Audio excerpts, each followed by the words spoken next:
Hello everyone! Welcome to my channel guys! Again, ang lulutuin natin ngayon ay yaki udon. Ang nakaraan kong video, ang ginawa natin is meron tayong menu ng yakisoba. Now, ang gagawin natin is yaki udon. Instead na soba is udon. Ang dali lang ng ingredients niya. Sibuyas, beef ang ginamit ko, carrots, and cabbage. So, ang ano lang niya, sauce is Japanese osake. Kung wala kayong osake, ang substitute niyo tubig, pwede.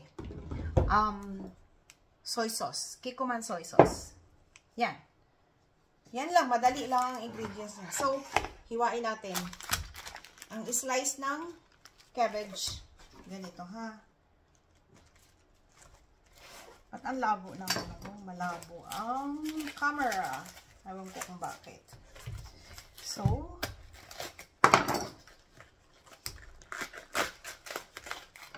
yan.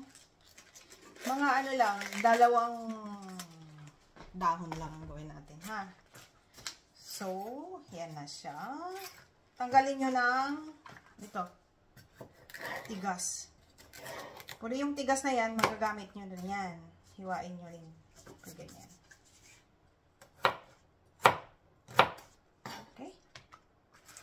Tapos ang hiwa ng udong, ang hiwa ng itong, yan. Ang gusto ko, pa-square. So, ganyan. Square siya. Okay. Ang hiwa ng sibuyas, guys, ganyan lang ha, pahaba. Ganyan. Ganito. Ganito siya. Ngayon, ang hiwa naman ng carrots natin, panipis na pahaba. Ganito. Ganito siya. Okay?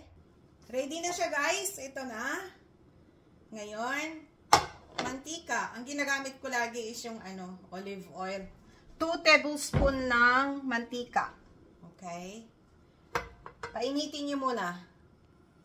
Lagay nyo na, guys, ang beef. Kaagad. Pwede nyo rin gamitin depende sa inyo. Pwedeng pork, pwedeng beef. Okay? Yan yung beef. Timplahan nyo ng paminta.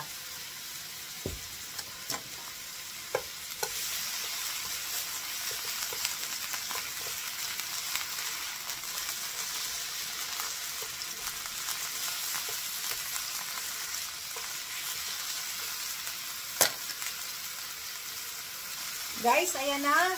Dito na ilagay ang sibuyas at carrots. Kasi matagal magluto yan. Okay?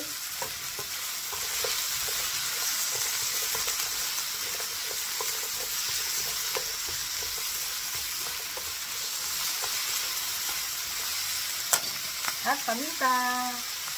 Asin. Kaunting asin. Guys, itong udong, pakuluan nyo sa mainit na tubig. Isang, minuto. Para mag-absorb ang mga lasa. Yan, pakuluan nyo ha. Pakuluan ko sa kabilang kawal. Sa kabilang Okay na, lagay na natin yung carrots.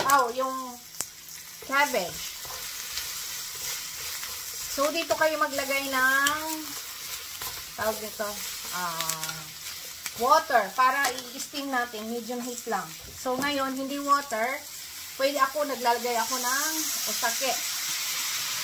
Kung walang osake, water pwede guys. Para siya ma-steam at maluto. Takpan nyo guys. Ito na, napakuluan ko na yung udong guys. Dito nyo na ilagay.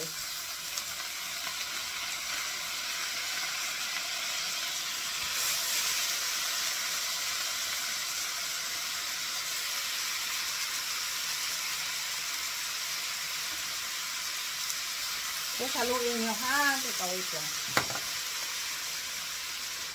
Ito na siya guys. I-mix nyo.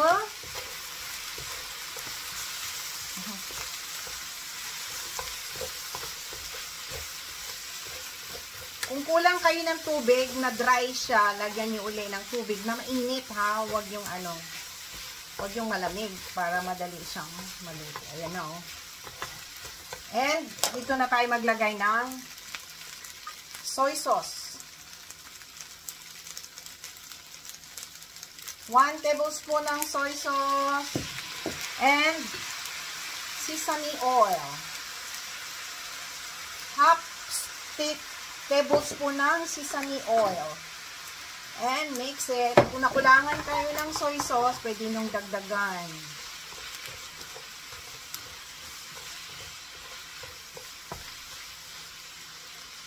Ito na siya guys. Yan na oh. Yummy. Sarap.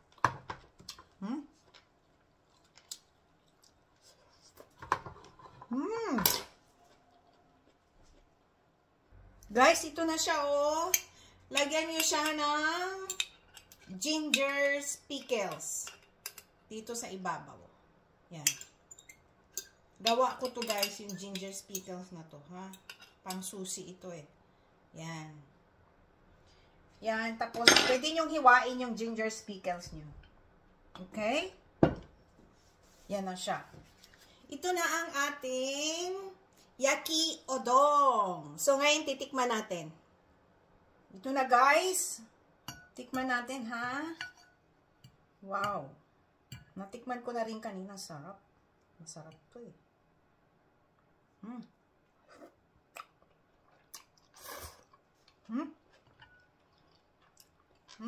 Sarap.